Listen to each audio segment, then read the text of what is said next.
Okay. Yeah, for shelf life reasons. But here's the thing. You get up to space knowing there's pierogies, you eat them all in the first day, and then you're sad because you're all out of pierogies up in space. And the next day you're thinking, oh, if only we had kibasi.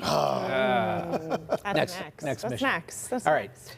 Interesting week. You know, we're starting off in the 60s, and yet we're talking about a wintry mix. Yeah, you go with these big temperature swings, and this time of year, it's where warm air is trying to move into a cold spot, and we start seeing the cold spot return tomorrow, and then we're going to get some warmer air trying to come back later in the week with moisture on it, and when that comes into play, that squeezes out the moisture. It falls as a liquid into some sub-freezing conditions, creating an icy glaze. And that's the concern we have later this week. But not a concern we have this evening, as our temperatures are still close to 60 here in Pittsburgh. It's 59, winds out of the south at 8, very warm with clouds. And those clouds are going to stick with us through the night. We could add in a couple of showers as that colder air starts to drape across the region. You can see tonight we have the 20s, the 30s, and the 40s ready to go to greet us early tomorrow morning. Coldest up to the north, where that colder air arrives first, and Pittsburgh will be down to about 34 towards daybreak tomorrow. We don't get much of a rebound. We're looking at highs in the mid to upper 30s in most cases, a couple low 40s in there, including the city of Pittsburgh. Now from there, we're going to keep it cool, I think, into Wednesday, but Wednesday night and Thursday, that warmer air tries to lift in.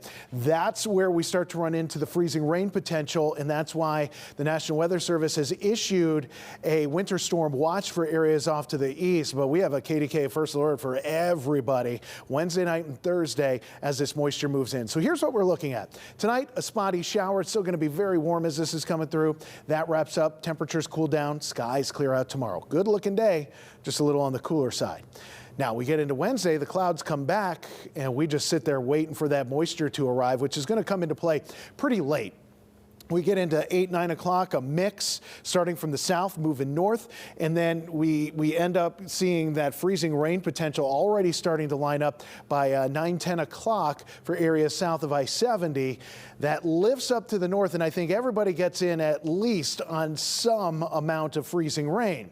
But what you're going to notice is it sort of tilts over towards the Laurel Highlands, the higher elevations, and hangs out longer to the east, and this is where we have all those winter storm watches right now, and this is likely where we're going to see some of the higher ice accumulation totals. So once we get into Thursday around lunchtime, we could be looking in upwards of maybe 1/3 of an inch. I think this model's being a little dramatic at the moment, but we'll watch very closely. But everybody gets in on a little freezing rain, which means slick conditions. Now, as you start to climb in elevation, that could also result in some power outages. So already start thinking of charging your devices now in preparation of that later this week.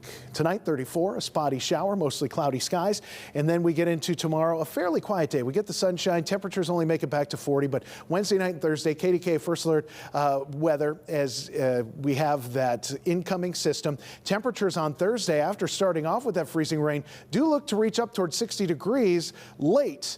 And then the temperatures come back down, and then they go back up, and then they come back down. So we are going to see weather all over the place and temperatures all over the place as we continue through this week.